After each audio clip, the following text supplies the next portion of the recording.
Good evening, fellow collectors. November 8th, 2009, our second video tonight. And in tonight's video, we're going to discuss some of the historical signatures on the Coach's Corner auction site. But I got one more message for Lee Trithole and Scott Malik over there at Coach's Corner. In my last video, I showed these two honeymooners signed photographs of all four stars. Jackie Gleason, Joyce Randolph, Jane Meadows, and of course, the great Art Carney. And of course, one of these reads, I'm a big Honeymooner fan. I watch an episode every night before I go to bed, along with Mr. Bean. Like you needed to know that. Anyway, one of these auction reads, value is near grand, with all four now deceased. And the other one reads, son by all four late stars. Well, that's all incorrect, since Joyce Randolph, who played Trixie, is alive and well and very busy living in New York City. And 2 weeks ago, I took these two auctions, I put them in a priority mail envelope, and I mailed them to Miss Randolph. And hopefully she'll get back to me, or get back to you guys, because I gave Miss Randolph your contact information, Scott Malik and Lee Trithole. And I also asked her to tell us about the authenticity of these autographs, because she would know better than anybody, of course. Hopefully, nothing more would make my day than to have Miss Randolph contact Coach's Corner. Now let's get right to the historical cuts and signatures on the Coach's Corner auction site. Using some common sense, back then, people like George Washington, Abraham Lincoln, Alexander Hamilton, Ben Franklin, there were no autograph hawkers and hounds back then. The signatures of these great men were on documents, they were on letters, they were on notes. Once in a while, the signature was in a book, but 99.9% of the time, their signatures were on a document, a letter, or a short note. But every month on the Coach's Corner auction site, you see a ton, little pieces of paper with the signatures of the likes of those great men. John Adams, unbelievable. John Hancock, every single month. The value of those signatures is that they're part of a document. If all of these signatures were part of it, they would not cut them up. The only people that cut them up, the only company, Upper Deck, they put them into trading cards, but they buy them. They have the right to do that. Other than that, these signatures that I'm going to show you would be part, if they were authentic, part of a document, a letter, or a short note. And this is why they're forgeries. They would never do that. What they do, they go out there, buy old books, tear out the front and back, blank pages, cut them in squares or circles or whatever, ovals, and they forge a signature. Let's get back to some of these before I run out of time, because I got so much to say, and I really do talk too much. Anyway, lot number 731, John Wilkes Booth, sold for $325. A whopping $325. Did you know that a 4-page letter with a signature written by John Wilkes Booth sold for $40,000? $40,000. Not $325, $40,000. How about the Russian composer Tchaikovsky, lot number 58, sold for a whopping $337. Now read the item description. Begs to be matted and framed. How can you mat and frame this when some moron put the hologram almost next to the signature? First of all, if anything had Tchaikovsky's signature on there, it would be part of a letter, a document, or maybe a composition.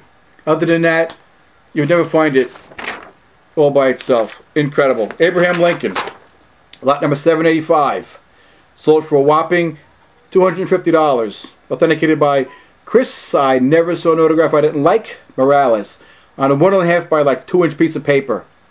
Again, Abraham Lincoln, the great Abraham Lincoln, our 16th president of the United States, his signature would be on a letter, an important document, or maybe a short note. Period. That's it. Let's do some baseball stuff. Huey Jennings, baseball, lot number 744, sold for a whopping $131. His signature is super, super rare. He died in 1928. There wasn't much for him to sign back then, except maybe for a check or a letter. A signed letter from Huey Jennings sold for over $9,500. How could a rare cut of Huey Jennings sell for a lousy $131? A signed note at a Robert Edwards auction from Huey Jennings sold for $2,900. Unbelievable. Joe McGinnity, Joe Iron Man McGinnity. Again, super rare, just like Huey Jennings. Lot number 744. excuse me, lot number 734, sold for a whopping $107. How can a cut from Joe Iron Man McGinnity sell for $107? It should be an $8,000 cut, easy. Look at this. Again, a little piece of paper. As a matter of fact, a 1927 endorsed check from Joe McGinnity sold for over $19,000.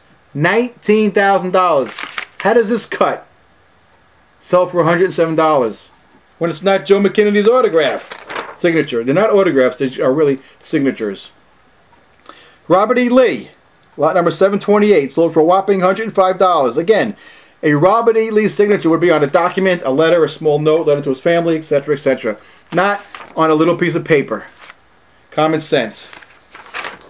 Now look at this one. Buster Keaton, lot number 754, sold for a whopping $75. Look at that hologram right next to the signature. And now look at that little note above the signature. I'll see you again. Now, if that was really Buster Keaton, and if he really did write that, why wouldn't they just include the entire letter? You don't sign something, I'll see you again, sign Buster Keaton. Simple, again, common sense. But then again, it's on Coach's Corner. They got people there who are either morons buying this stuff or they're flipping it in Vegas. Now, let's look at some other stuff real quick before I run out of time. Again, this month, the Coach's Corner, Scott Malick, Lee Triton had 3 Beatles signed items up there. This one is lot number, let's see, it's lot number 666, sold for a whopping $500. How can a $10,000 item sell for $500? Because it's on Coach's Corner. How about lot number 10? Again, this is the 3rd Beatles signed item this month by all 4 Beatles. Sold for a whopping $1,386. How can a $10,000 item sell like that when it's not the Beatles signatures? Real quick, Barack Obama signed basketball. This is up on the Coach's Corner auction site every single month. Lot 430 sold for $75. At a legendary auction, his signed basketball from Barack Obama sold for $2 grand. Every month, again, they always have a Michael Jackson forged autographed baseball. This one sold for $142. Lot number 248. Again, a really, really bad Michael Jackson forgery on the Coach's Corner auction site. Again, every month they have a Mike King Kelly autograph up there. A $10,000 cut that sold for $142. He passed away in 1894. There's no signatures of Mike and Kelly that I know of. Yeah, every month Coach's Corner has one up there. A few months ago they sold a baseball of Mike and Kelly. Should have sold for 50 grand. It sold for $1,500. Real quick, this is lot number 153. Satchel Paige, Josh Gibson, a $50,000 baseball sold for $541. How is that possible? That's the ugliest Satchel Paige you'll ever see. That's a $50,000 baseball. And how does it sell for $500 and something? Totally incredible. Anyway, I'll try to do another one tonight if I don't go hoarse. So I'll see you guys later.